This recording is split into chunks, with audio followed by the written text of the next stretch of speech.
Yes, Did I that's say that? exactly what he said. Yes. Welcome to 5 of the Week. It's episode 277. It's the longest running weekly podcast in Sim League history. Today we are joined by fucking nobody. Same. Yes. As you can hear, Robotastic is here. Then long No, awaited not. guests, D Nano 74, the Dallas Outlaws general manager. One of the least successful. Wow.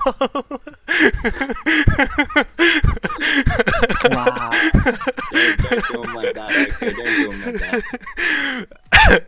Okay. I didn't even get there. One of the one Wait, of was this the the actual opening? yeah, it's rolling. One of the most self-pitied. No, say it.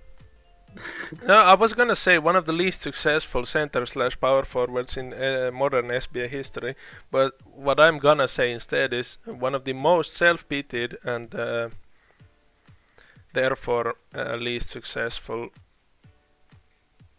center slash power forwards in modern SBA history. T Nano 74, welcome to the show. Thank you. Yes. Also joining us is the. I need to go and pick up the criticism some Beowulf sent grader gave us last time. It was like something akin to this. You're not quite a co-host, you're more of a guest. So let me see. So Robotastic, I felt like you were more of a guest and less of a host. This is exactly how I feel most of the times you're on, because you do absolutely nothing, and you still claim 6 CP. Welcome anyways on the show, once again.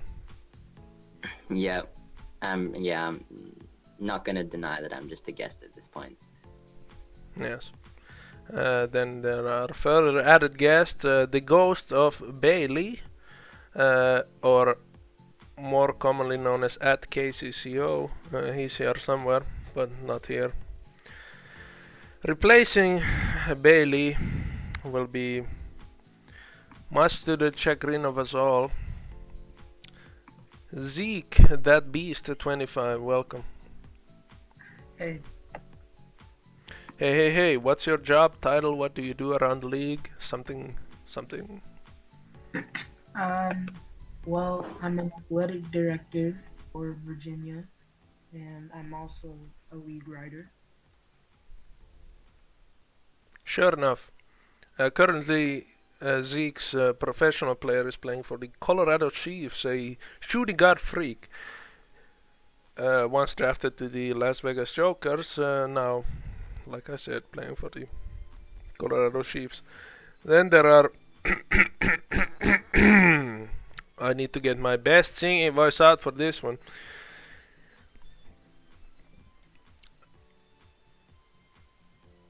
You wouldn't ever guess.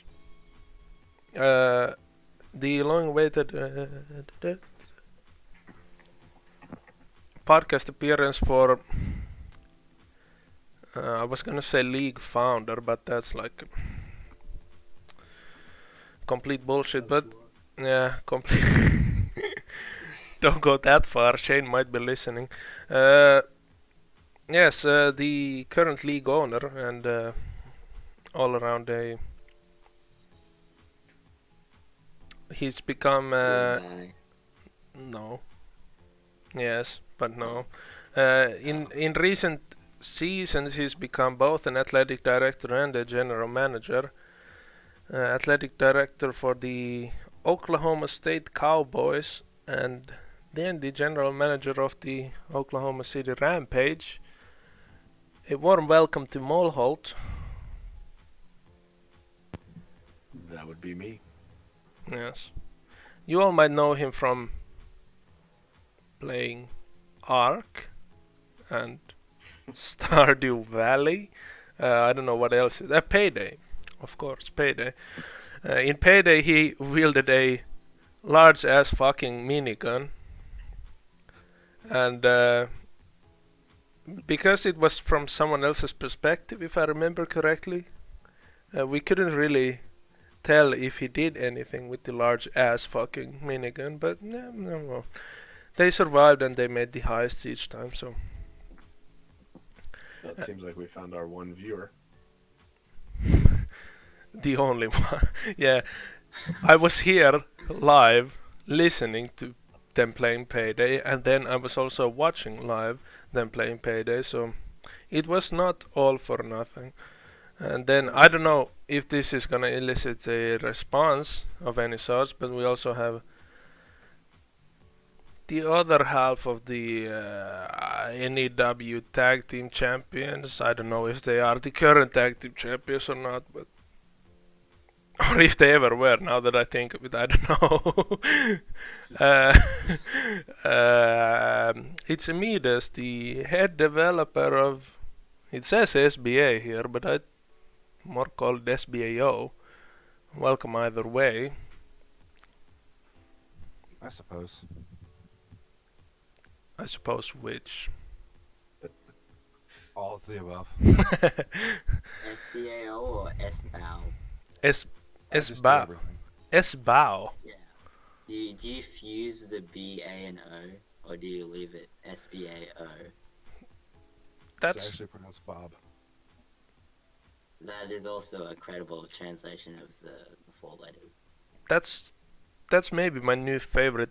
What you said, sbow. Sbow. SBAO Sbow. No S-bow. It's just or SBAO. SBAO. no, that's already awful. Either way. I don't know what the freeloaders, Robotastic and Zeke, that Beast25 are doing on the podcast this week, but What do you suppose- mean? I suppose we'll find some questions for them in due time. But as is tradition, we should start with the Sim League history of new guests. So we'll Okay, then I can leave. what? I can leave then because like there is no history with me. Oh well, then you can answer first. So your only history is with SBA, is it not? Yeah. And where did you play in college? Where did you get drafted? I played in Texas for 2 years. Uh huh. Then I got drafted by Milwaukee. Oh. I played 2 years. And then I left. Played in Arizona for another 2 years. I left, and now I play in. Yeah. Okay. See. Yeah. Never won anything, As is tradition. of course. So actually, now that I think of it, none of the podcast guests ever have won anything. But Oh, with that's good to know.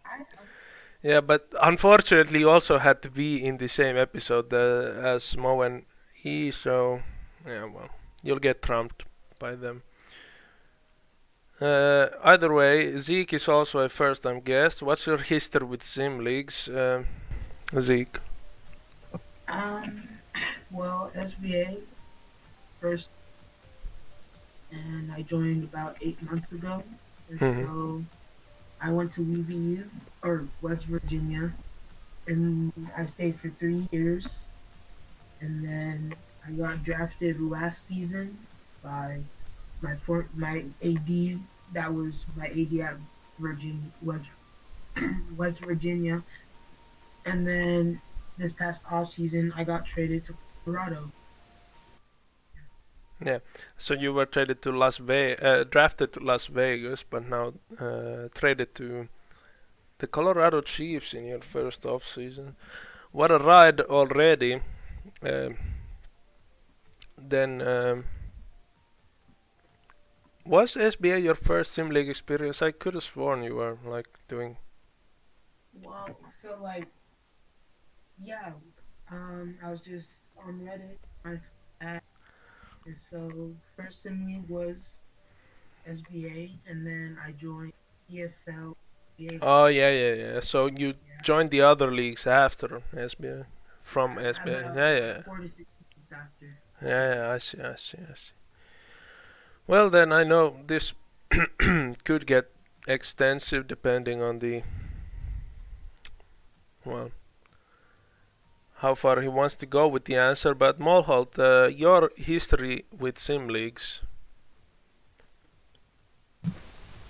Um, it'd probably be trumped slightly by Imidus, but roughly probably 2003, 2004 would be the start point. There's been a lot of stops along the way, but I've been back in the SBA since season 6, and have been sort of in the commissioner owner role since about season 14. 14 was my first season simming, which I've just now stepped down from. First league was a baseball league, the Elite Players League, the EPL. I found it through an old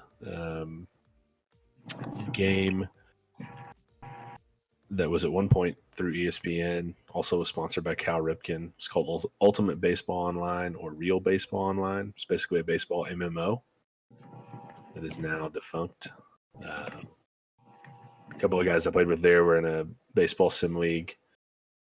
From there, eventually moved on to a couple of Madden leagues. Formed up a handful of short-lived leagues with Shaka and The Godfather and some others. Had a brief stint in the VHL, and I've pretty much been exclusively SBA ever since I came back to there. That's sort of the Cliff Notes version of what would otherwise take a few days. Yeah, most of the podcast would go. So, yeah, while it was more extensive than Nanos and Zeeks, well appreciated how short you managed to keep it. But yeah, it's intriguing to me that for sim leagues you like people love the idea of a good sim league if they've ever been a part of one. But like you said, it went from baseball to football and then to SBA, which is basketball, of course. The fact that obviously, how do I put it? People would obviously prefer one sport over the other, but the fact that you could just like traverse through 3 of the major American sports and like, yeah, well, this and that, and here or there, and end up with basketball. Did you think, or do you hold basketball in higher regard than the other two, or do you prefer baseball to basketball and football, or some sort of variation of this? Yeah, I mean, that's why I stuck with SBA. Basketball's always been my sort of go-to top sport. So once I came back around to joining the SBA, like I was pretty much invested 100% at that point. Baseball always has a special place for me. I think it's a little bit more well built for a sim league just because it's more statistics and analytics driven. Yeah. There's also a better simulator. So those things lend themselves to a sim league more, but just as a sport, I much prefer basketball. That's why I've had short stints in the VHL, but like hockey's just not my thing. So never stuck it out much with that. I enjoyed the old football leagues because they were run on Madden, so you actually had sort of Visual games presentation. Yeah. Yeah, and that helps. Obviously, we'd love to have that with SBA, but it's just not possible with our simulator, and it's a lot of work with anything that you could do that with. So, yeah, it's definitely like a preference for basketball. A close second for baseball, and everything else kind of falls quite a bit below that. All right. Then for Emides, I had like 4 or 5 different pronunciations of that name on the show so far, but Midas is like the Jeremy Clarkson version of the name for sure. But your history with sim leagues, you can go as extensive or as cohesive as you like. No real matter, but it's just a courtesy. Well, I joined the SBA about 3 weeks ago, and it's my first sim league, Hmm. so it's been a lot of fun so far.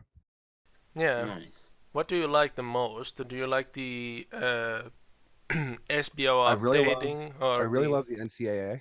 It's probably my favorite part of the league. yeah? Who do you like the best? Like who's gonna be the league MVP this season?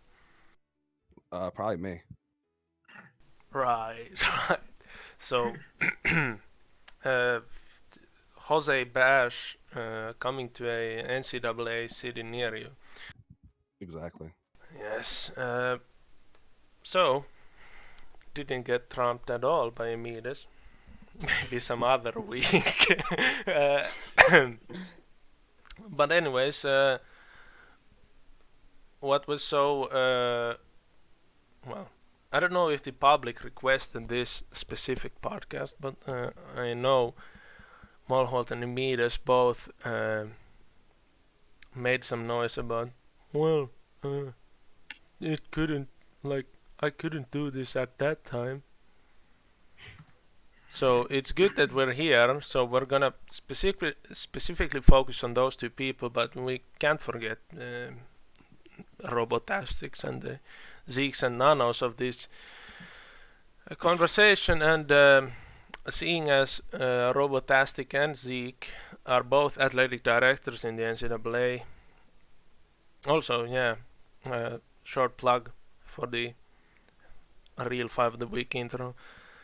5 of the Week is a weekly podcast show specifically concentrating on the NCAA on the SBA forums. That's gonna get changed in a few weeks. But anyways, how are your... Can we really say we're weekly anymore? Yes. I can say what the fuck I want. But yeah, anyway. Do we qualify as a weekly show? Yeah, the other day I told Zeke someone should do a weekly podcast, and Zeke asked, "Aren't you already doing that?" And I was like, "Yeah, 2 episodes in the past 7 weeks. Yeah, weekly." Very, very weekly. Yes, but I mean, it happens during a week, so it has to be. yeah. But how are your teams doing? First off, Robotastic, the Indiana Hoosiers, who are going to become the Honolulu Titans in the SBA. I'm just looking SBDL forward to expansion. moving to the SBDL. Already. We were meant to have an uncapped this year as Crutch, but he got really busy with real life stuff, so he never ended up uncapping. It's pretty sad. Surprise, And surprise. I think because he's a junior right now, but because we're moving to the SBDL, I think he graduates. I think if he wishes, he can get grandfathered into the new rules and have a 4th year in the SBDL, but that's I see. That's up to the whatever SBDL council to sort out. And so yeah, it was basically just 4 capped players, and then 100 TPE chill zone. And like this year, there's like a bunch of uncaps everywhere. Everyone has like 2 uncaps on or more. So it's like we didn't really have a chance. well, the season's not over yet, so don't give true. up hope. That's why I'm looking forward to next year. Nah, I see. Then Zeke, how are the Virginia Cavaliers doing, and what's your first impressions on being an athletic director? Well, yeah, I was given the job, and it was kind of I cleaned it up. So we have an he's inactive. So I mean, he's still a great 26-point per game scorer for us, but then hasn't really been helping. So we're 21-40. I'm like Robo said, I'm also looking forward to next season.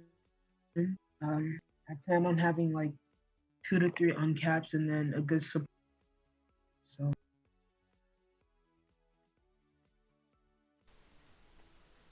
Right. Zeke's team, like I mentioned, Robotastics, Indiana Hoosiers are moving to Honolulu. Zeke's Virginia Cavaliers are moving to, well, I don't quite, Quad City. yeah, I don't quite know which of the Quad Yeah. cities they're gonna move into, but Quad City. Pretty As sure you're moving alive. to DC. Hmm?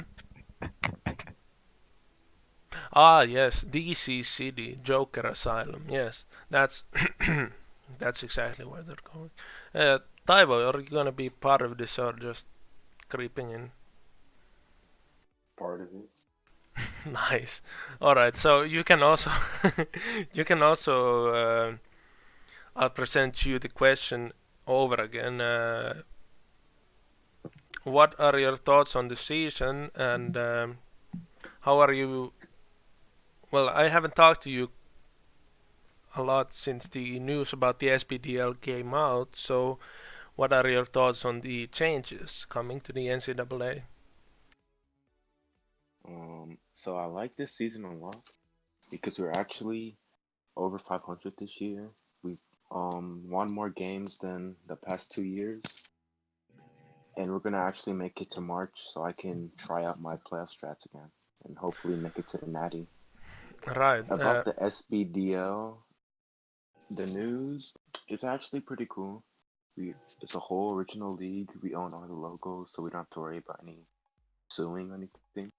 And you can just like create our own idea. I'm excited for my team, even though next year's could be tough depending on how recruiting goes. But I'm still excited to be in the SBDL and So, hopefully beat the Oakland Hounds. yes. So your team is going to move to Santa Rosa, was it? Yes, And the team name is Santa. Odyssey. Ah, yes. Excuse me. Yes. All right. For me, there's no news. I'm not quite doing anything. I don't know if I've changed my depth chart since last season's March Madness. And yeah. Nice. The Gonzaga Bulldogs are still the divisional leaders. Yes, yes, yes. Good job, me. Yes. For the real heavy hitters, the Emidas is not a general manager, so I guess we'll start off with Nano here. Your player during the offseason moved to Oklahoma City Rampage. There's been some rumors of cohesion problems between you, Magnum McCoy, Max Winchester, and the rookie Hercules Hoyle. How do you think the team shapes up on talent compared to the rest of the SBA? Well, I think we have a solid team. Maybe not like a top of the league team, but I think the having a rookie big man is maybe hurting us on some. But we are doing better now. And the Dallas Outlaws, you're the Oh general boy. manager. You're the general manager of the Dallas Outlaws, of course. The most publicized move of the season so far has been the trade for the Pittsburgh Ironman point guard Tony Marcedo. Yes. What sort of an effect do you consider Marcedo to have on the team now and going into the future? And do you have any? Well, I can't ask that question. That's too loaded. Regrets. But yeah, do you consider yourself to be regretful towards any of the moves you've made in your time as the Dallas Outlaws general manager? Oh, in my whole time, maybe moving Shine, but not really. I think I have been doing fine. Not the best, but I think I have been doing fine. I'm happy with Marcelo. Yes, as is Marcedo as well. Most Yeah. of the You can go, you SBA people know the Dallas Outlaws. Well, not Of course, not most.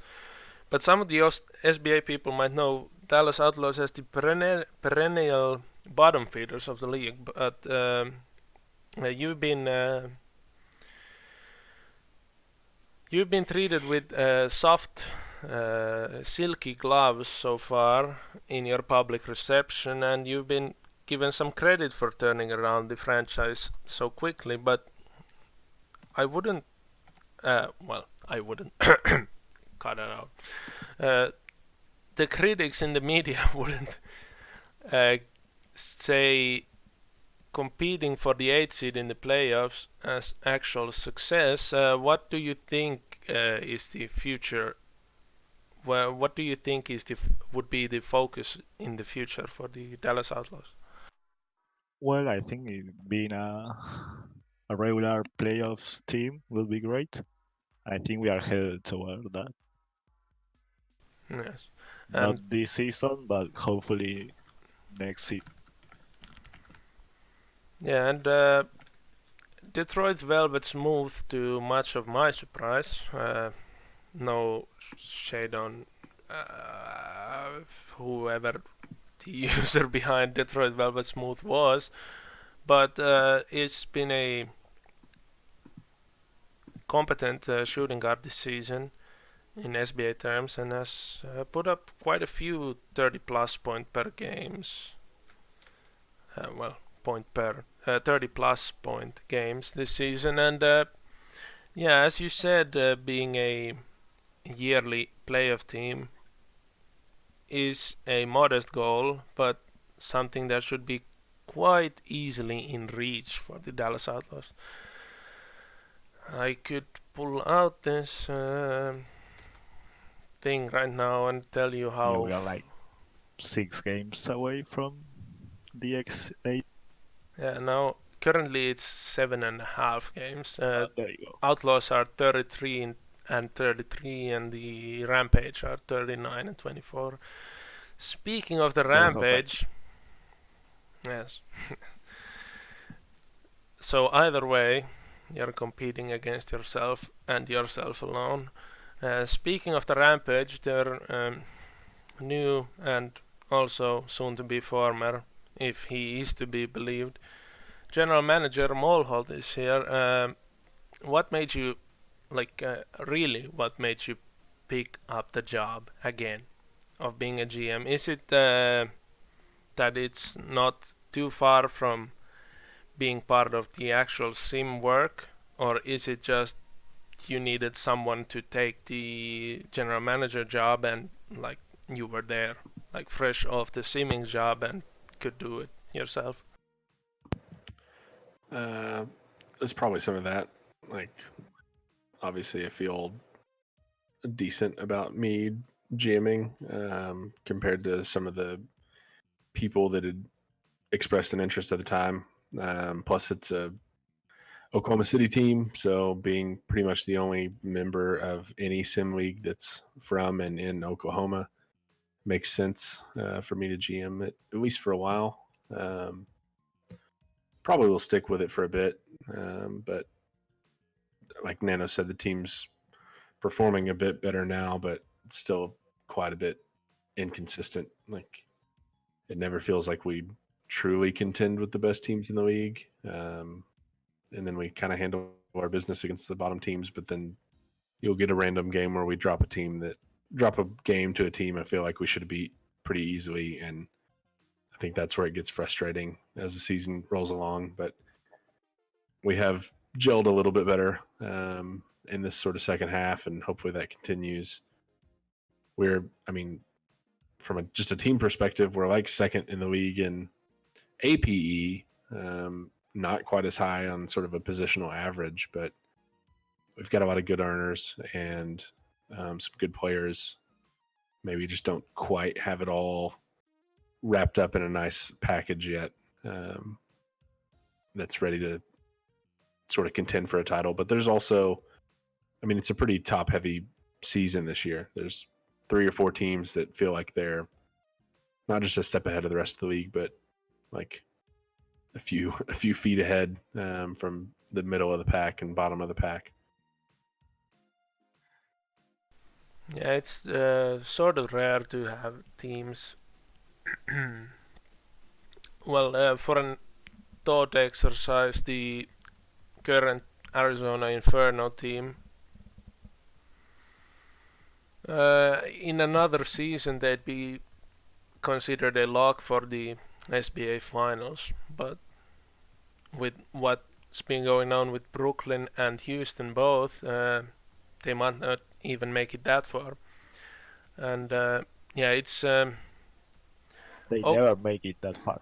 yeah, no, well, you're off the team now, so they just might like uh, with oh well, I guess they still have Shepard, so they also might not. So yeah, but yeah, Oklahoma City Rampage retaining. Is it 0 of their previous starting five? I think it's pretty close to 0. No, well, yeah, Oscar was there last season, Yeah, we but keep Oscar. yeah. Aside from that, there's like some people consider the cohesion stat in the team engine to be a huge swing on the scales, um, and adding 4 players to the starting or changing 4 players of the starting lineup definitely could be a factor in that fashion. But yeah, well, it's depending on what happens. It's only a matter of time where that cohesion stat starts to prop up and the Rampage actually start playing what you'd call up to their level, because they've got games this season where they actually come out with like real good wins, but then they close the sim off with like a loss to the Chicago Nightmare or loss to Yeah. Miami or a loss to the Ironman. I don't know if that happened. I wish it did not if it did, but I'm sure it has. It feels like we've lost to just about everybody you wouldn't want to lose to this year, at least once. Yeah. And I mean, we Yes. started as it's certainly come back around quite a bit, but we started as just a horrible team at home, which is pretty rare just in the SBA in general. Like, obviously, teams struggle on the road, but we started battling to stay at 500 on home games, which is pretty poor to begin with. But hopefully, the cohesion does play effect, and also, I mean, there's some players that I don't expect to be with the team next season, but the team is built not just for this season. I mean, obviously the plan was let's bring in some talent that can compete right away, but we're also set up to position ourselves, I think, pretty well moving forward, keep a sort of core together for that cohesion factor, and bring in pieces as needed to supplement. And I don't feel super confident in my sort of game planning. I don't think it's a secret that like our current DC was actually set by Nano, but I do feel pretty good about sort of the off-season management aspects and being able to recruit and bring in free agents or make a trade for someone if I feel they're going to be a good fit for what we're doing going forward. And I feel like we'll field a good roster and then we'll figure it out after that. And that's kind of what we're doing this season. Staying ever competitive in the Western Division is like it's not necessarily impossible, but with proper management and with the care you are expected to do with the off-season management you mentioned, it's no surprise that the Rampage are with the MVP trophy Lincoln Creek brought there in AO's last season, and now the change in management, the Rampage should be like a competent team for years to come, no doubt. Um, do you want to talk about the Oklahoma State Cowboys, or should we move to Amidas for a moment? I mean, just quickly, the Cowboys also started the season pretty poorly. seems to be a trend that I can build a solid team and then we're terrible out of the gate. But as of the most recent sim, we're now tied for the top spot in the standings. We felt like we should have been here sooner. We have actually clean first now. Yeah, six uncaps on the team. The roster wasn't exactly how I wanted to build the team, but I think was pretty sort of publicly laughed at. But my intention was to bring in first gens. First gens join the site. They don't have a clue who I am. And we were coming from a team that was not competitive. So they were seeing the NCAA tournament, seeing that Oregon wasn't involved, and not wanting anything to do with the team. So we brought in some people who did know who I was and ended up, due to the bump that E provided and sort of just the activity level of a lot of our players, essentially a full team of uncaps, basically sending 6 people into the draft this season, starting fresh next season with pretty much an empty roster, and team finally coming together when it counts, hopefully keeping the momentum into the tournament, because I know a lot of those guys would like to contend and make a deep tournament run. Obviously the goal's a championship for a lot of them, but just getting them to the SBA, getting them sort of an environment where a bunch of people, like-minded people, can come together and have some fun while they get to the next level, has been fun, and hopefully they'll contend a little bit to reward them for their effort they've put in the last couple seasons.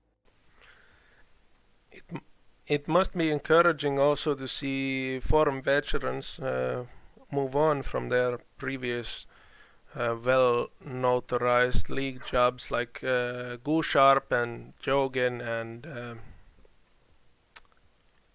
well, am I missing someone here? I don't know. And seeing them become accustomed to the sort of new player experience as a foreign veteran. I don't know how much you get an insight on that, but like if I was the athletic director and Jogen and Goose were on my team, I'd be like sort of excited to bring them to the SBA, even though it's none of my volition, really. They can get there on their own. But like as a perspective, it must be like quite nice and refreshing compared to like being the SBA league simmer and not like giving a flying fuck about the NCAA. Yeah, it's certainly helpful. Obviously, I've got a lot of experience with the sim and the league in general, but it's nice to sort of, someone has a question, like it doesn't rely on me to answer it, especially having Jogan there, picking up both of the recently retired simmers from both levels helps. You get the, the perspective of here's what works, here's what I've seen work at the pro level, here's what I've seen work at the NCAA level, and how to balance those two.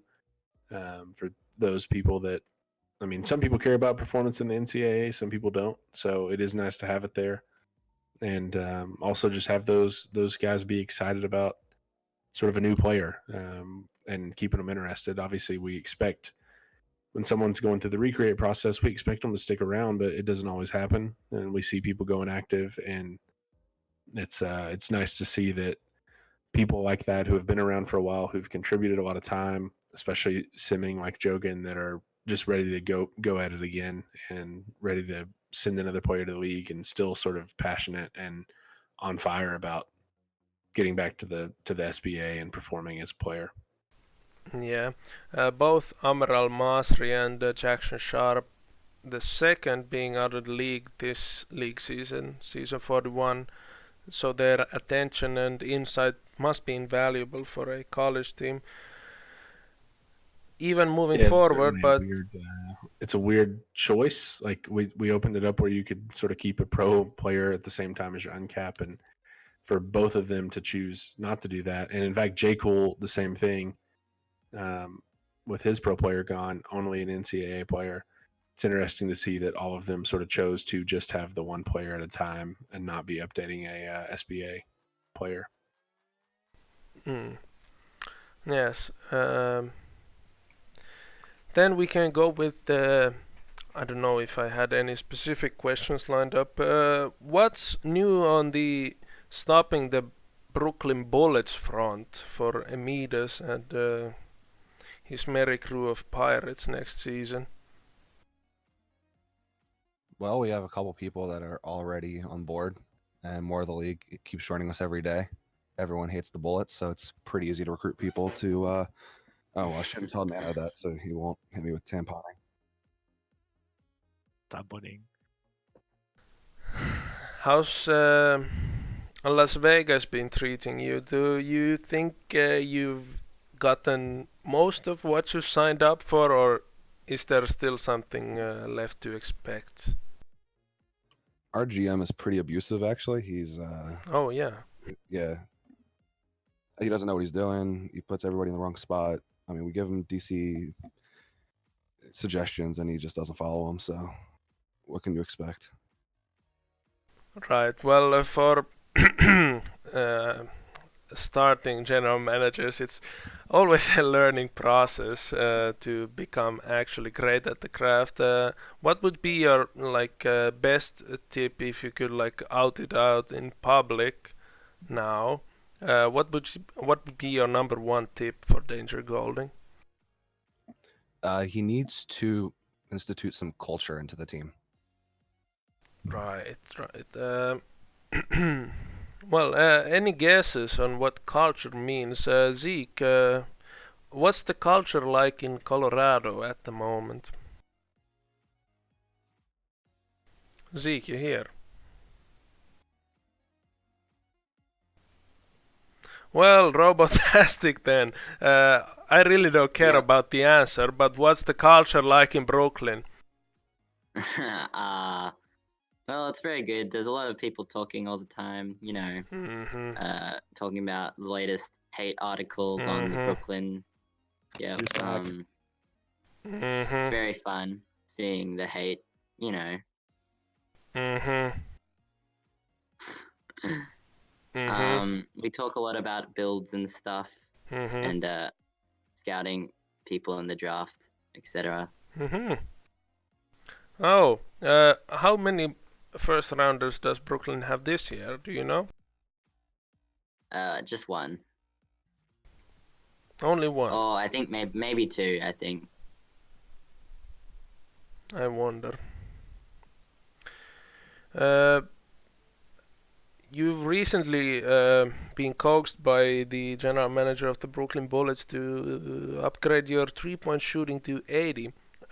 Instead of actually investing to stats attributes that matter during the playoffs, how do you think you'll get over the possible final opponent of, let's say, Arizona Inferno or the Houston The Ravens? Ravens. Well, we have been working on making Prime a more all-around player, working on his post defense. He's brought up working on potentially getting my perimeter defense up since I play power forward. Could be good to have some good defense on Hertz on the perimeter since he can shoot threes, and along with like getting a 3-point shot as well. Finally, which has brought up my points as well. So that's good. Right, right. Uh, yeah. Do you consider yourself in the? You were a marquee free agent last offseason, sort of like I wouldn't call you a real marquee free Thanks. agent, but you know what I'm saying. Brooklyn Yeah, Marky as tried. in like got a lot of offers. I got a lot of offers. Yeah, Brooklyn tried, and after all, signed you. Um, do you think you're already in the upper echelon of like SBA big men, or is it just still a work in progress, like you mentioned earlier? I think it's still a work in progress. There are things about my game that I want to bring to the next level. Like my inside scoring isn't still like in that top notch of big man like DB right now. He's like scoring 30 plus whatever. So yeah, I'd like to bring up my scoring. My defense could also use a lot of work. my like numbers on the defensive end. It's steals or blocks. Not in the elite tier yet, but I'm working. I'm getting there. Yeah, well, all I can say is that they're already matching mine, and I haven't focused on anything else. So, is Zeke here? Finally, Zeke, unmute yourself. Yes. Talk about the Still mother's laundry. no, laundry is fine. Just talk about the culture in Colorado. Nemias obviously got traded mid-season, and you're now left with the corpse of Abaddon's Eddie Donovan, the extreme corpse of everyday's Jack Dawkins, and then Benjamin Chevelle. What's the feel inside the new Colorado Chiefs with Joey at the helm? Just gonna look to Chevelle as our leader, leader of the pack basically, and we're very team oriented and depend on each other basically. So yeah, and then we like to plan out the future a lot. Like we already have an off season, so we're always planning for the future, and then we plan to use this core to build us up and great. Right.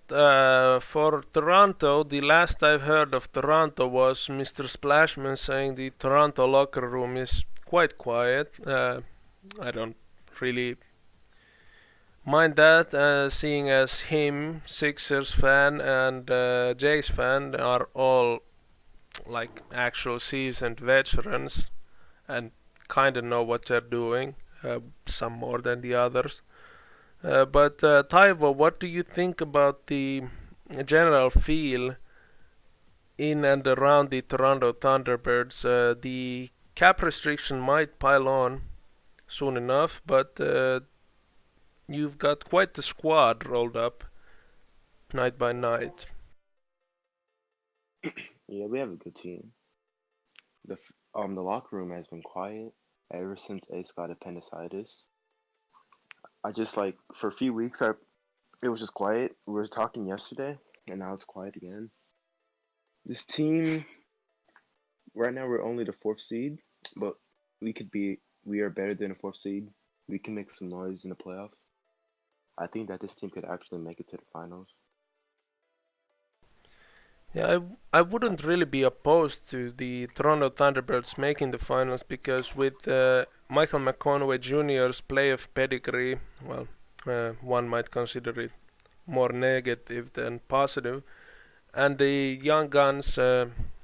Also, I don't know if Josh McBuckets is a young gun anymore, but either way, yeah, you should be like well fitted to, like you said, make some noise. What do you think is moving forward the strength of this team? Is it team ball? Is it something more specific to basketball statistics like 3-point shooting or this and that?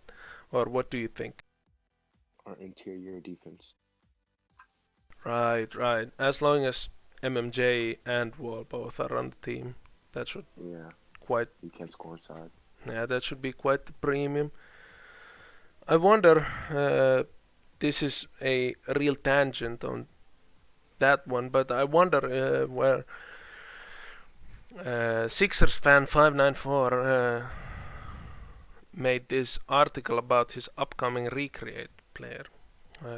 First of all, I don't know what's the big deal about like making a huge deal about your upcoming Recreate. I'm pretty sure one or two of you in this call have done it before.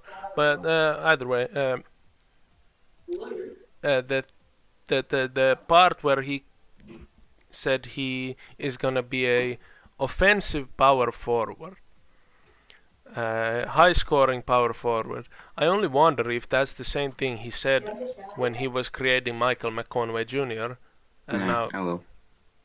and now he's like transformed into a sort of all-round. Like once you reach the 1,500 TP, 1,600 TP mark, like you need to diversify your game, otherwise you're banking your TP. But yeah, I only wonder what a purely offensive power forward might mean. Bagadu. Hmm? Ah, yeah, I guess McAdoo. he's going Yeah, more like a McAdoo type of player. yeah. Well, you're a specialist on the matter because you've reached the point with your player, sort of. I don't know if you consider yourself like at that point in your career where you've needed to diversify your game, but you've upped your passing rating. No, this Yes. last season was it? I think it was last Yes. season. Yes. Yeah. So why did you go with passing specifically, rather than like let's say 3-point shooting or like more inside and jump shooting or like offensive rebounding? I don't know. Why was passing the first choice for you? Probably because I don't want Walter to be a scorer, and passing was like the best choice, Yeah. To prevent yourself from scoring. Yeah. basically. Yeah, that's quite like where I'm going with when when the future plans were about were me and Mr. X playing together, it made even more sense to go with passing and not investing heavily on inside scoring. But I don't think it's really problematic either on the Houston Ravens right now, because if I were to bump up my inside to 99 right now, it it might create an all-time offensive team sort of, but I don't really think so, and I don't really think it's like that big of a deal. Like it's a waste of time and it ruins my role play personally. So why not go with more defense and a bit of passing? I also got my passing up to, I don't know if it's 70 or 75 this season. So yeah, I'm also kind of doing the get passing up so you score less route at the moment. At the During the quad week, I raised my inside scoring to like, what is it, 84 or 83, just to like offset sort of the balance. But it's still like the usage rate is quite the same. The field goals attempted is quite the same, even with a gifted passer like Tuukila Mont on the team. So I'm really glad at how my player build is performing at the moment. But it's the playoffs were actually gonna be tested. Speaking of the playoffs, I know Emides pointed out the incompetence of his general manager, but what's the trust level between you and your teammates? Connell McLeod, Roman Kingsbury, James Knight, and then Danger Golding himself. How far do you think you and Connell McLeod can realistically take the Las Vegas Jokers this season? Well, I don't trust any of them. They steal all of my shots. As far as how far we can go, there's a lot of potential on the team, I think. If we can figure out the right strategy, that's more important than, a couple TPE here or there. So we'll see. I think we're in much the same boat that Oklahoma City is in right now. Started the season quite poorly and working your way up. Is it? Well, just that the cohesion wasn't there in the beginning of the season because we had so many new players and we have a lot of talent on the team, but maybe didn't make the best use of it early on. And now you see us beating good teams and losing to them as well. So we'll see. Yes.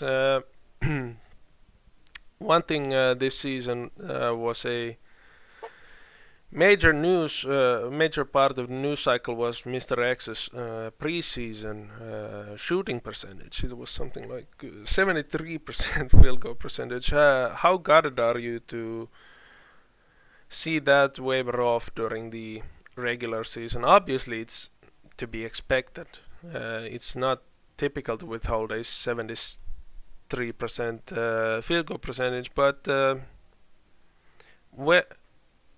where can you consider your future as a scorer in the SBA? Where would you place yourself? I think it was actually in the 80s, and I think that it's fallen so far because my general manager doesn't use me correctly. I think that the 80s is perfectly fits where I should be. I think I should always shoot 80% from the field, and if I don't, then it's up to my GM to correct that. Fair enough. Minimum 80%. Yes. Maybe you should negotiate a contract clause that if you hit 80% field goal percentage, you should get a $1 million bonus, 1.5, $2 million bonus. Why not? I'm okay with that. Yeah, it's No only money reasonable. Yeah. If you're wondering if managing personas as a GM is difficult, every team has someone who believes that same thing. Yes. Who is yours exactly? I wonder. Has. Walter Herman. 100%. That makes the most sense, actually. I can see Nano being a diva. Yes. He's always like, I only shoot 10 times a game. I better make 8 of them. 80%. I actually say that, yeah. Yeah, 80%. It's everyone expects the 80%. It's the magic number. Yes. On the Houston Ravens, the absolute diva currently is Alex Calderon, who expects 2 turnovers per game and gets 16 turnovers per game.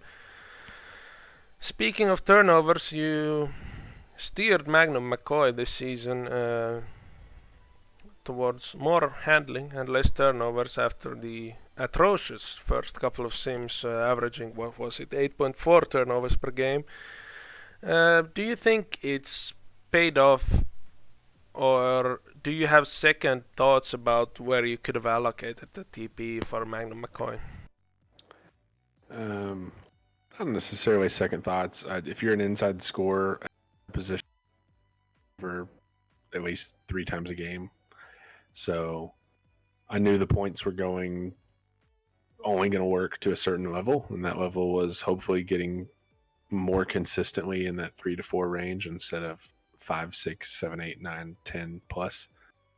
And I mean, like, I'm kind of at the point where TPE is either not wasted or it's banked. Like, I don't really have a whole lot of areas that I can add it to that would be useful at this point. So, kind of is what it is.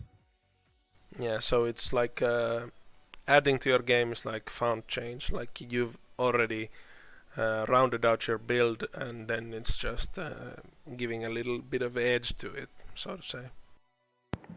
Yeah, I mean, I'm pretty much at the point where I'm kind of where I want to be, and now it's randomness of the sim each season. And, we'll probably grab some points to bank for a year or two, but otherwise, kind of just anything added right now is icing on the cake of what I expected the sort of prime years of McCoy to be. Mm-hmm. For anyone listening and being lulled to a false sense of security by these sort of calm, collected, and modest comments by Moholt, some comments of his from both the Discord SBA chat and the live sim threads. Can't wait to retire. Lol McCoy. And what was it? There was one good one. Maybe I'll remember it later. About player builds then. Tyvo, No. your player I'm Tyrone. Whoa. Yeah, well, Big robotastic in my ear. Taivo, your player Tyron Kings, I had the sweet pleasure of setting your handling to 8 instead of 80 at one point this season. Completely on accident, I must add, before anyone gets on my penis. But you've your build also looks quite ready to hit the prime of your career at this point. Where do you feel like you should go with your build right now, and where do where do you feel you need to improve statistically going into the future? For my build, what I need to improve on, really, I just need to foul less and get less turnovers per game, and I actually hit more threes because I don't know what happened to my three-point percentage this year. And statistically, I need to score more. So I score so little for some like my stats. But I know why I score little, so I'm fine with it. And I know that if I keep on just like updating, I'm gonna end up scoring. Yeah, I think Kings is the third best scorer on his team, and playing a notoriously shitty position, the shooting guard position. So, like, I know what you're saying when you're saying, Yeah. I know why I'm not scoring as much. That's obvious when you have a superstar like Michael McConway Jr. as your power Yes. forward, which the sim engine especially seems to favor sometimes. But at one point, MMJ is gonna retire, McBuckets is gonna retire or move on, and I guess Andrew Wall is also gonna retire. So at one point, you're gonna get handed the keys to the city, so to say. So yeah, your career averages at this point are still 18.8 points per game, 6.5 assists per Oh yeah. game. So it's like nothing to laugh at. But yeah, for the amount of care you put into improving your offense and the well, yeah, about that. About there, like generally improving your offense and being modest in your defensive improvements. It's I would also expect more, but well, what can you do really? Is Zeke here? No, Zeke's not here. Gotta go. Bye. All right, nice. Finally. Whew. I don't think anyone wants to hear about JJ Harklewood, so blah blah blah blah blah blah blah blah blah. Uh, we can do some sort of a. Nothing's really fun in SBA, you all know this one, but with the upcoming changes in the league, the SBDL, I know. Yeah, I also muted Robo. Fuck out of here. What was I saying? The upcoming changes to the NCAA/SBDL. I know, even though Amida specifically is not like super partial to. Like, of course, he's partial at some capacity, but not like there's the notorious NCAA doesn't matter, blah blah blah stuff. You can all give your thoughts on like maybe the Nano, E, and Mo can like share some of the thought process that actually went to it, and then Robo and Taivo can share their reactions to when they heard the news and when it was actually announced. So I don't know who we should start with. Maybe it's just Mo and Nano, because they're the ones that added me to the group chat channel in the Discord for the SBDL branding stuff. So how long was this thing in the works, and did you think how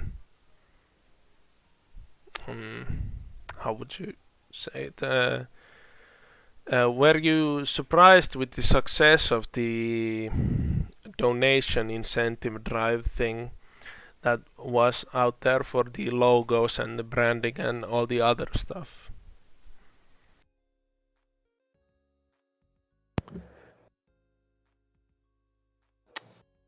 I mean, the idea has been out there for almost as long as the NCAA has been out there. There's certainly been a handful of us that have always been on board, sort of switching back, and it gets brought up every now and then. And basically, this time it got brought up, and sort of everyone else was actually on board for once. Yeah, so I mean, we basically had some vocal people against it before, and this time around we didn't. The commissioner of the NCAA, Doc and 11, were both like, "This sounds like a great idea. Why aren't we doing this?" I was like, "Okay, it's time to move on it." As for the fundraiser, wasn't terribly surprised because, I mean, we knew basically we had sort of about what it was going to cost, and I knew based on previous seasons that we'd hit that pretty easily in three seasons, maybe sort of part of a fourth. So it was just a matter of, we can roll this out to everyone sooner if people are sort of want to be involved earlier. And so we just thought, no, we'll try it. I mean, it doesn't hurt anything. There's a little bit of an extra bonus, but it's the same amount of points. It's just a sort of an extra time bonus for doing it early. If people want to, that's great. If they don't, then we'll just roll this out a season or two later, and that'll be fine. No one was expecting it. It wasn't something that had to happen because people were ready for it. It was a secret project at the time.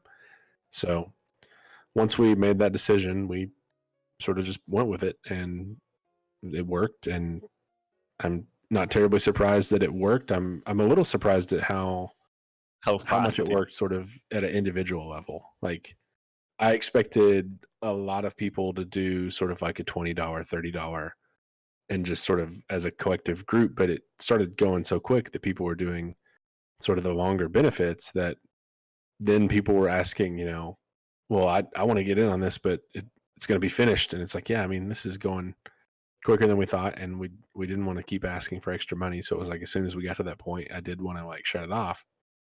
So I guess I was surprised at sort of the rapid pace of the larger end gifts, rather than the sort of, I expected it to be sort of a more collective effort. Yeah, what I was, you can go ahead right after this, but what I also was like looking from the sidelines, was surprised by, was that like you said, you expected it to be more of a collective effort and like maybe take a little bit more time. The amount of like let's say 3-figure donations, it was actually like surprising to me. Like people were saying how grateful they were for the league to be around and how much of a good time they've had around the league. So yeah, I'm like I guess this is a thank you for everyone who, well, likely are not gonna listen to this recording, but still did donate and were GRATITOUS, whatever, in their donations. I know this wasn't the first actual project you were working on, Nano, but after being made an actual like blue administrator, moderator, whatever you call it, how did you take? How did you? What did you think about the experience of working on it from behind the scenes? You were an athletic director back then and were part of your own branding back then, isn't that right? Yes. It was actually pretty simple. Like the process wasn't too hard for anyone. The board decided to switch to the D League like in like a week or two, and then Mod took care of the branding, and now we have it for next season. Was really easy. Right. Well, that's good to hear because that gives confidence for any future changes that might be coming into the league. Amidas, what were your thoughts on it? If I were to bet, I'd guess you were a heavy supporter of moving to the D League thing. But you can go ahead and give your thoughts on the matter. So what actually prompted Doc and Mo to take the reins of this was me bitching out Deity for Oh moving yeah, Kentucky. Kentucky. Yes. I made a huge fit. I mean, joking mostly, but he's actually an idiot. And told him that I wasn't going to change Kentucky in the SBAO. And so the D League idea kind of got kicked up again. And this time, Mo and Doc ran with it. Everyone was on board. Obviously, I'm in huge support of it. What were your favorite brandings of the New D League, if you'd remember any? I love the whiteout, the Saskatchewan Saskatchewan, team. yeah. I love that branding. Yeah, I was glad to actually suggest both the name and the. Yeah, I know Mo went to the designer with a bare bones suggestion, but what I asked Kermskis in private was like maybe a Yeti dribbling a basketball, and lo and behold, there was a Yeti dribbling a basketball, and I was so glad to both suggest the name Whiteout and see the Yeti dribbling the basketball. What's your favorite? So you might be biased, but maybe the other people came up with better brandings than you did, Mo and Nano. I like the Barons. That's a cool logo. I like it. Which one is the Barons? Oh yeah, the oil Barons. Yes. Yes. I like that one a lot. I think in nature I favor the thing that 11 has, the voodoo, because even though people might consider the logo cheap and simple, it's still quite in the name and in the fashion of the name, Baton Rouge Voodoo. And then another one I liked was the New Jersey Bombers, but both the name Bombers and New Jersey, I like the logo, but I hate everything else about it. New Jersey and the Bombers, I couldn't give a flying fuck. But the logo was nice, and the color scheme was quite interesting to me. But Mo, your thoughts? Pretty much all of our custom work, especially because a lot of them were, like you mentioned, pretty bare bones on the description. For the Saskatchewan one I sent, I was like, yeah, we've sort of talked about some combination of a basketball and a snowflake, and if you need more than that, let me know. But then he came back with what he came back with, and we were pretty blown away. So all of the ones that we sort of had custom done, the whiteout, the Barons that Nano mentioned, the Fort Lauderdale Lightning, Yeah, I thought turned Lightning out pretty well. really That's nice. Yeah. that's a tough concept. That's not really one that you can go out and find pre-made either. Like you're not going to find A sort of a menacing cloud. sportsy, lightning logo. So that's a fun one. Otherwise, it would be like ripping off the Tampa Bay Lightning. Pretty much. And the Huntington Herd, that's a logo that I bought a long time ago, and I've been waiting for someone to use it. He is mad because he wanted to use it. So mad. But I finally got a team to use it, and so that was nice. We got to repurpose the Owls logo from Chicago. It's not necessarily my favorite team or logo, but Mhm. the irony of Zeke's team being the clown logo is not lost on me. Yeah, there's some. I mean, your logo in Thunder Bay, the sort of color scheme, almost vagueness behind the mascot and sort of logo that kind of just has that feel of like a sort of rebel group resisting sort of an evil power. I think is a pretty cool concept, and the sort of gold color scheme is fun.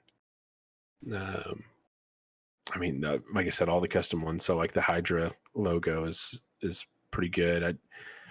Danger had me change the color scheme on that one. It was originally sort of a green color scheme that I kind of liked a little bit better, but it's not the worst. Green snakes would have been much alike to Atlanta as well.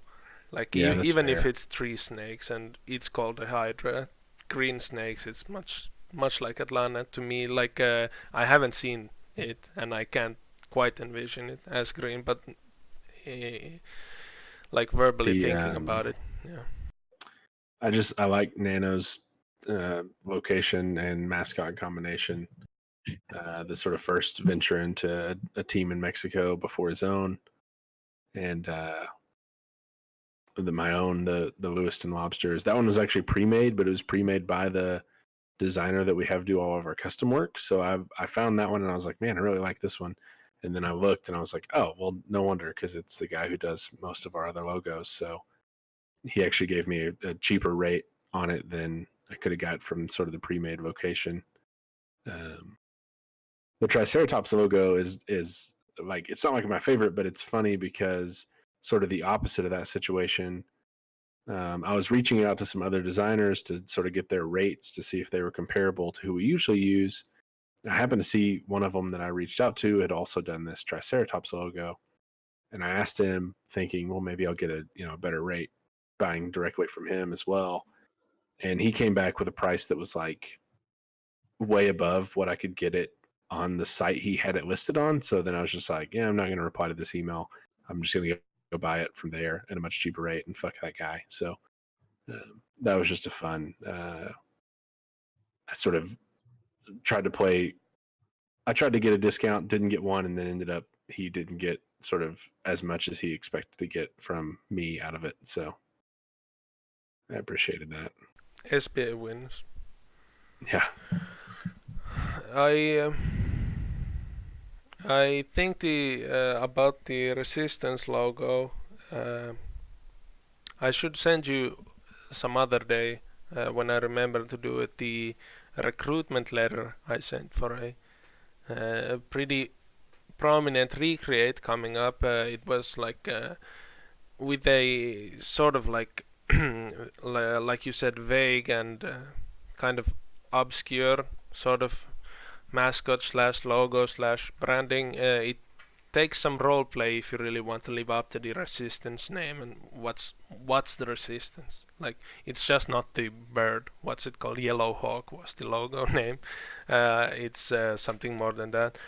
But yeah, I try to live up to it as much as I can. And the future branding I've been trying to do is, yeah, well, quite Resistance-like, but it remains to be seen how successful it is actually.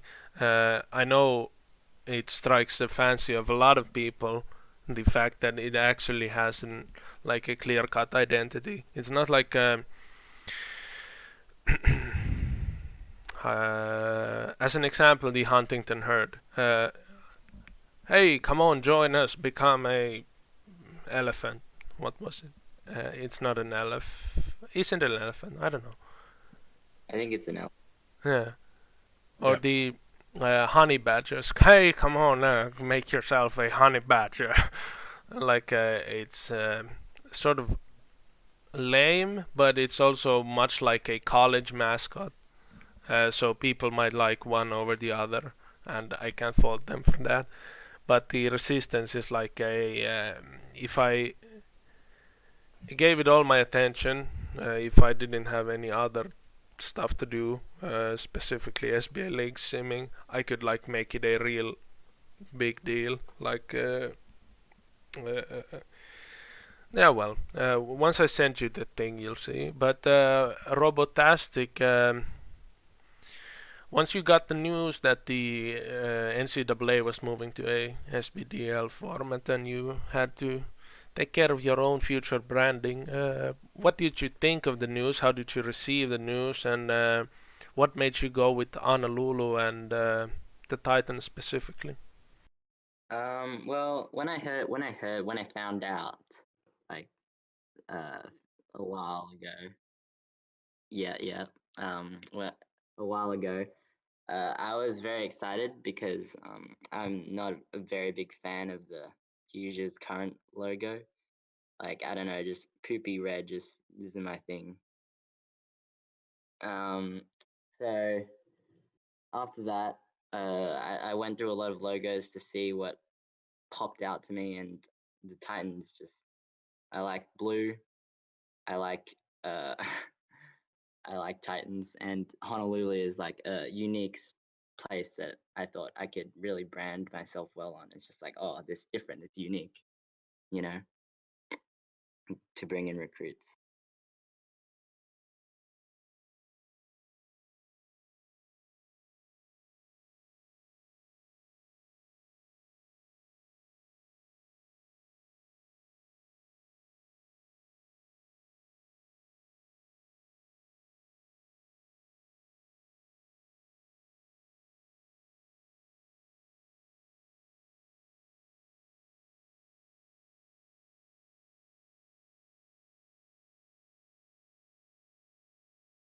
Yeah, there are a lot of names that could work.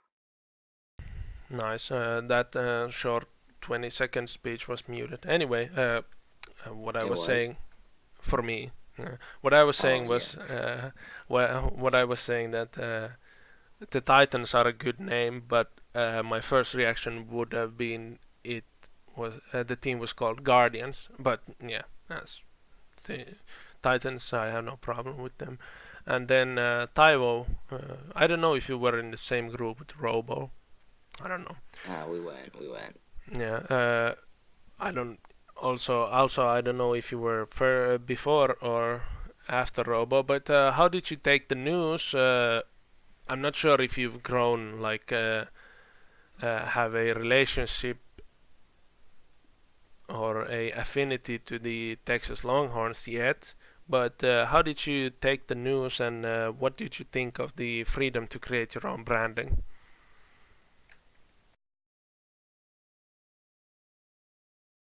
When I first heard the news, I was confused at first. Then I read through it, and I was like, "Oh, we're moving to D League," and I was just indifferent about it. I wasn't really mad or happy. And then once I knew that I had to make my own team and I had all the freedom in the world, I got scared because I had no ideas, and there were way too many cities to choose from. I couldn't think of any.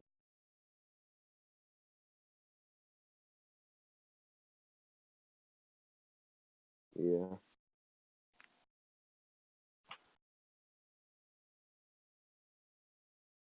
no. Like I don't really know where is it. It's I north. live like I live like half an hour from Santa Rosa. Yeah, but as a location, is Santa Rosa like near San Jose, San Sacramento? It's I'm closer to It's closer to Sacramento. San Jose is like an hour and a half away. I'll just Google it just to enrich myself in the southwestern United States geography. Santa Rosa, San Pablo Bay. Yes, yes, yes. I understand. Whoa, San Pablo. Yeah, there's some of the branding choices like what's the thing Deity picked? Um, Elgin. Something about yeah. Elgin. I wouldn't ever in my life known where the fuck Elgin Yeah. is. And then Where is Elgin? Illinois, Indiana. Uh, It's sort of a nearby Chicago, like Yeah, it's City. between Springfield and Chicago, I think. Yeah, yeah, somewhere around there. And then the I know where Lexington is, or I knew where Lexington is, but I sort of felt the color scheme and the fact that it's a horse.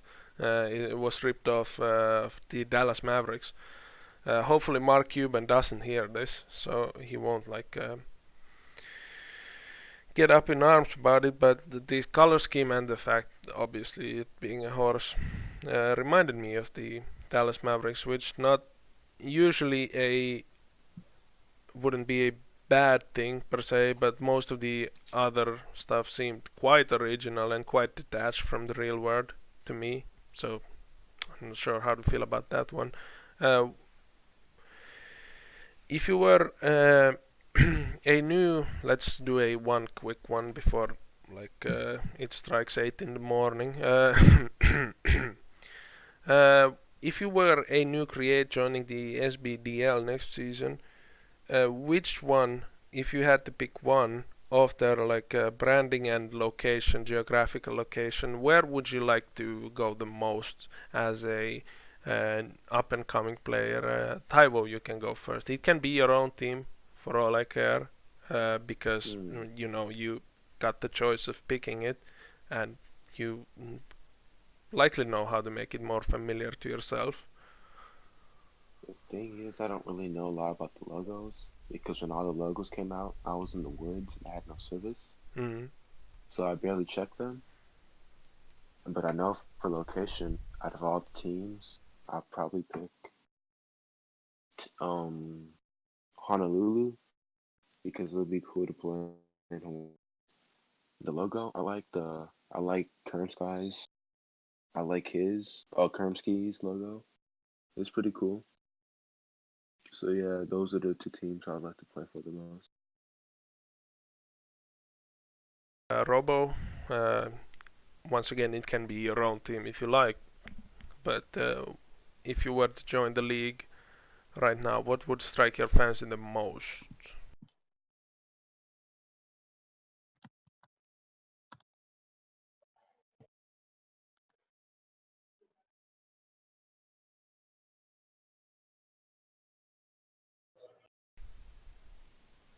I just got here. Could you repeat the question? I had to go pick up lunch. Yeah, if you were to join the SBDL right now or starting next season, based on their branding, colors, logo, and geographical location, which would you like to join the most? Which team? It can be yours, and it can be something Well, else. But geography-wise, I don't really have any preferences. I have no clue on USA geography, so I'd probably just go to the team that gave me the best pitch. They pitched the brand, the team, the people that I could play with, and probably most importantly to me is the AD. If I can connect with them about the team and if I'm friends with them, that's always a plus. So if I had to pick a team, it would probably be the the Thunder Bay Thunder Bay people. Resistance, yes, because Beowulf is there, and you know, Yeah, there's this guy called Oko as well. He's pretty cool. yeah, well, but Bio was your AD back in college. Yeah. Well, yeah, you know. Thank you for the vote of confidence. Then, Nano, what? It makes sense that you would team up with Bayo since he cleared the path for you to join Brooklyn. Wow. No lie in the man's game. Like, yeah. Robo, before we move on to Nano, are you going to sign a contract extension with the Brooklyn Bullets? Maybe. Uh-huh. I'm on contract for 2 more years after this year. I don't want to think about free agency yet. I'll probably get 3 offers after getting 11 this last free agency. I'm gonna get 3 because no one wants me anymore. A simple no would have sufficed, but nonetheless, we'll move on to Nano and what would be his favorite location, place, / team, blah blah blah, to go to in the SBDL. Probably Santa Rosa, because It's in Spanish, just that, and I like the logo. And I think Santa Rosa is known for like wineries. That sounds right up there. So Are you I don't. saying I drink too much? No, I'm not saying that. I'm saying the if you were in need of means to entertain yourself, then in a county known for wineries, that would be fairly simple to reach. Then again, I don't know if the California laws prevent underage drinking for people under 21 years old. No, well, that's for another day. Santa Rosa it is. In between here, I'll say my favorite picks would be the Saskatchewan wideout or the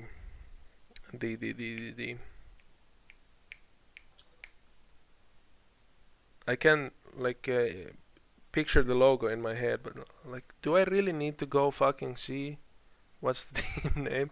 Obviously, it's if I need to see the team's name, it's not as high as the Saskatchewan wideout, but I'll go see just for the purpose of this. Yes, the Fort Lauderdale Lightning. Is it? Is it? Yes, Fort Lauderdale Lightning. Yes, that's it. That or the Saskatchewan wideout. What about you then, Molholt? Keeping in mind that I don't know who the like necessarily who all the ADs are. Mm-hmm. Probably echo the Saskatchewan wideout. That's a fun one. And I mean my own just because I don't know, the lobsters is like random and it's a fairly unique color scheme. So I'm sort of close to like the Miami Vice, maybe like the opposite, like flip flop, primary, secondary. Hmm. And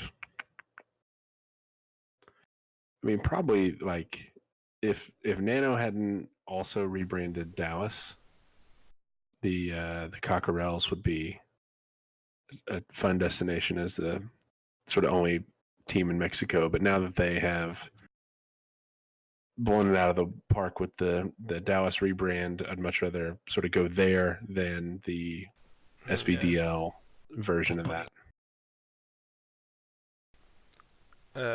This is off the record, so you can hold your tampons. I'm my own GM, so I give myself permission to speak with other GMs about There you potential go. free agent destinations. Then again, it was me presenting the question, so you were just talking about let's say, a league journalist rather than another GM. So Right. all's fair here. I also like the lobsters thing, the pink and how'd you call it, neon blue, sky blue. I don't know. Yeah, But- something like that. But it has a bit more black than the Miami Vice one, which I enjoy more than the Miami Vice one, because the Miami Vice one has, while the color scheme is a classic neon 80s selection, it's how it's currently portrayed is more like how a 4-year-old would like color a fill-in thing, because it's just like more like one color rather than two, if you understand what I'm saying. I don't know if I might just be like remembering the logo wrong.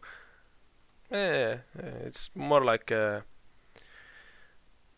the light blue, and then the outline stroke is the pink one. So yeah, fair enough. But the lobsters, I think, are an improvement on that specific color scheme, not an improvement on the actual design.